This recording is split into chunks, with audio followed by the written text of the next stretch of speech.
നമസ്കാരം. സ്ഥിരമായിട്ട് ഹെൽമെറ്റ് വെക്കുന്ന പലരും പറയുന്ന ഒരു പ്രധാന പ്രശ്നമാണ് ഈ താരനും മുടി കൊഴിച്ചിലും.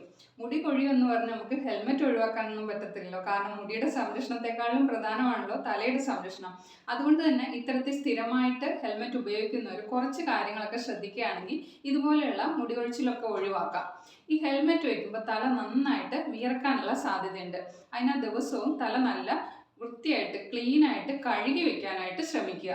മുടി നനഞ്ഞിരിക്കുമ്പോൾ ഹെൽമെറ്റ് വെക്കാതിരിക്കുക. നനഞ്ഞ മുടിയിൽ ഹെൽമെറ്റ് വെക്കുമ്പോൾ ഈ തലയിലും അതുപോലെ ഹെൽമെറ്റിലും ഒക്കെ ബാക്ടീരിയ ഒക്കെ ഉണ്ടാവാനും അത് പിന്നീട് തലയിൽ ചൊറിച്ചിൽ, കുരുക്കൾ, റാഷസ് ഒക്കെ ഉണ്ടാവാനും അങ്ങനെ പല അസുഖങ്ങൾ ഉണ്ടാവാനും കാരണമാകും. അങ്ങനെ മുടി കൊഴിച്ചിലും ഒക്കെ ഉണ്ടാവും. അതുകൊണ്ട് തന്നെ മുടി നനഞ്ഞിരിക്കുമ്പോൾ അഥവാ ഹെൽമെറ്റ് വെക്കേണ്ടി വരികയാണെങ്കിൽ അങ്ങനെ ഒരു സാഹചര്യം ഉണ്ടെങ്കിൽ നമ്മൾ ആ യാത്രയ്ക്ക് ശേഷം ഹെൽമെറ്റ് നന്നായിട്ട് വെയിലത്തോ മറ്റോ ഉണക്കി വെക്കാനായിട്ട് പ്രത്യേകം ശ്രദ്ധിക്കുക.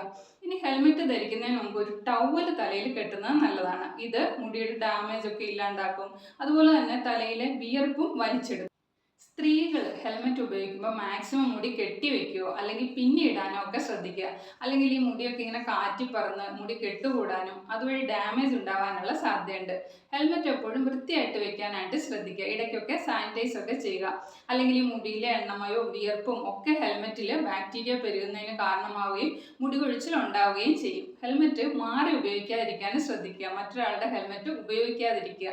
സ്ഥിരമായിട്ട് ഹെൽമെറ്റ് ഉപയോഗിക്കുന്നവർ ഇടയ്ക്കൊക്കെ ഈ നീലിഭൃംഗാധികാരം, കയ്യൊന്നിയാധികാരം ഒക്കെ പോലെയുള്ള എണ്ണകളൊക്കെ ഉപയോഗിച്ച് ഹെഡ് മസാജ് ഒക്കെ ചെയ്യാനും ആഴ്ചയിൽ ഒരിക്കൽ ഈ മൈലാഞ്ചിപ്പൊടി, നീലിയാമരിപ്പൊടി, നെല്ലിക്കാപ്പൊടി, കറ്റാർവാഴയുടെ ആ ജെല്ല് ഒക്കെ ചേർത്തിട്ട് ഒരു ഹെയർ പാക്ക് ഒക്കെ ചെയ്യാനായിട്ട് ശ്രമിക്കുക. എല്ലാത്തിനും ഉപരിയായിട്ട് നല്ല പോഷകാഹാരങ്ങൾ കഴിക്കുക. ഇവയൊക്കെ മുടി കൊഴിച്ചിൽ കുറയ്ക്കാനായിട്ട് സഹായിക്കും.